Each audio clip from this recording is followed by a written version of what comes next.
Guillaume Vattré, bonjour. Est-ce que vous pouvez vous présenter un petit peu pour Roller en ligne? Eh bien, je suis un ancien patineur ayant participé championnat de France, championnat d'Europe, championnat du monde. J'ai eu un certain niveau sur les compétitions internationales. Et puis ensuite, je me suis reconverti en passant le concours du professorat de sport.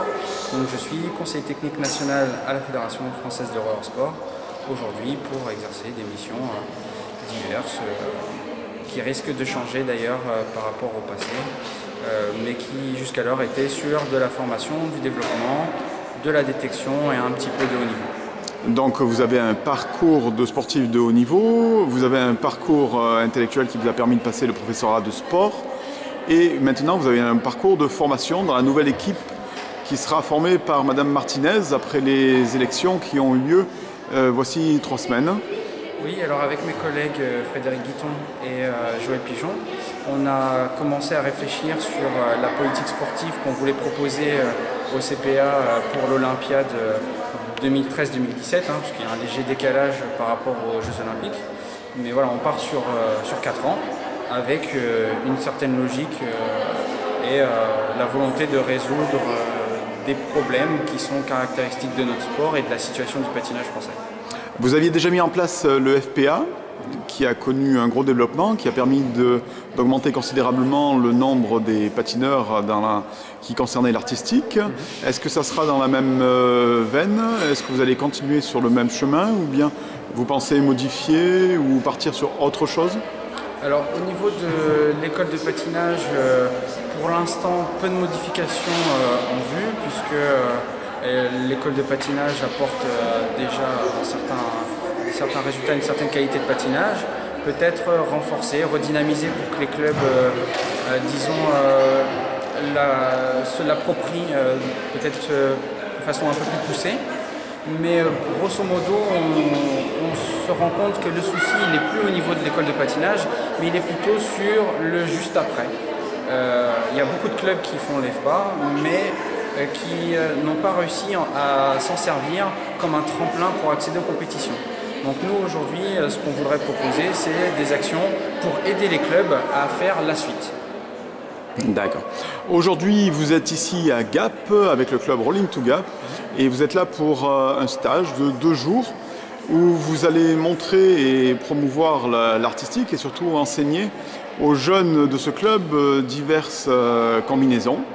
Vous pouvez nous montrer un petit peu ce que vous avez mis en place pour ce stage? Alors l'idée c'est, plus que de promouvoir le patinage artistique, c'est plus apporter des bases de patinage artistique, à savoir les sauts et les pirouettes, qui en danse sont obligatoires à partir de la catégorie jeunesse dans la danse libre. Donc l'idée était plus de leur apporter ces bases de sauts et de pirouettes pour que ces éléments caractéristiques du patinage artistique ne soient pas une contrainte, un frein pour les danseurs dans leur danse libre.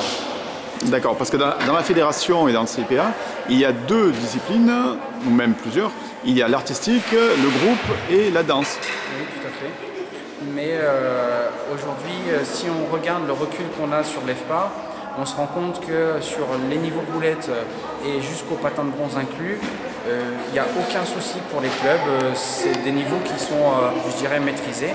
Par contre, sur les niveaux patin d'argent, patin d'or, où là, il y a les sauts et les pirouettes, là, on se rend compte que tous les clubs ne sont pas arrivés au même point sur ces niveaux-là. Et il ne faut pas considérer que les patins d'argent, patins d'or sont vraiment des niveaux spécifiques artistiques. Ce sont des bases nécessaires à toutes les spécialités, la danse, solo, couple, l'artistique, solo, couple, mais aussi le patinage de groupe avec le show et la précision. Pourquoi? Parce que quand on sait faire des sauts et des pirouettes, on a des qualités d'appui, des qualités de position d'équilibre, une dextérité en termes sur un plan psychomoteur qui offre une assurance pour tous les patineurs, quelle que soit la spécialité.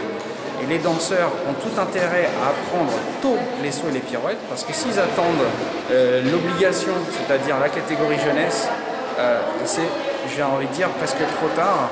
Il y a des appréhensions qui se sont créées, il y a des peurs de sauter, et du coup c'est très difficile pour les danseurs notamment, ou des patineurs de groupe, d'apprendre les sauts et les pirouettes aussi tard.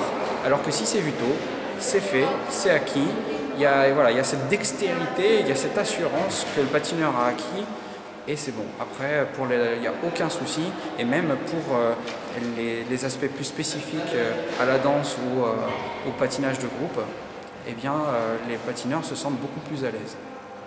D'accord. Vous pouvez nous montrer un petit peu ce que vous faites à Gap aujourd'hui en termes de pirouettes Oui.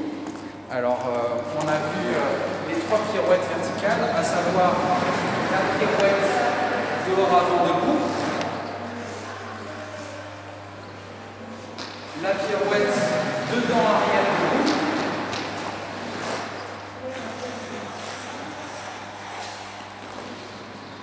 et enfin la pirouette dehors arrière, toujours en position verticale.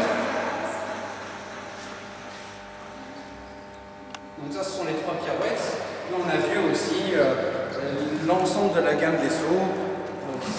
Le saut de valse avec le plus jeune, mais aussi le double piqué et le sabot,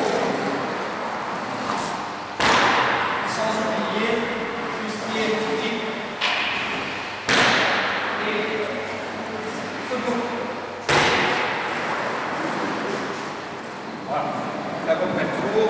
Également boucle en dedans, par curiosité, même si en danse on ne va pas faire la boucle en dedans parce que c'est un saut de liaison qui permet des combinaisons. Et en danse, on n'aborde pas les combinaisons. Cela dit, ça permet pour un club de danse et un patineur, sur l'ensemble de sa carrière de patineur de danse, de présenter sur ces différentes danses libres qu'il va proposer une gamme de sauts élargie et pas toujours rester sur le même saut parce que je sais en faire qu'un et je présente toujours le même dans ma danse libre. Non, j'en maîtrise plusieurs, je peux montrer n'importe lequel en fonction de la situation, en fonction du thème, en fonction du contexte de la danse libre. Eh bien, c'est très gentil, Guillaume Watré. Merci beaucoup. À bientôt sur Roller en ligne. Merci, avec plaisir.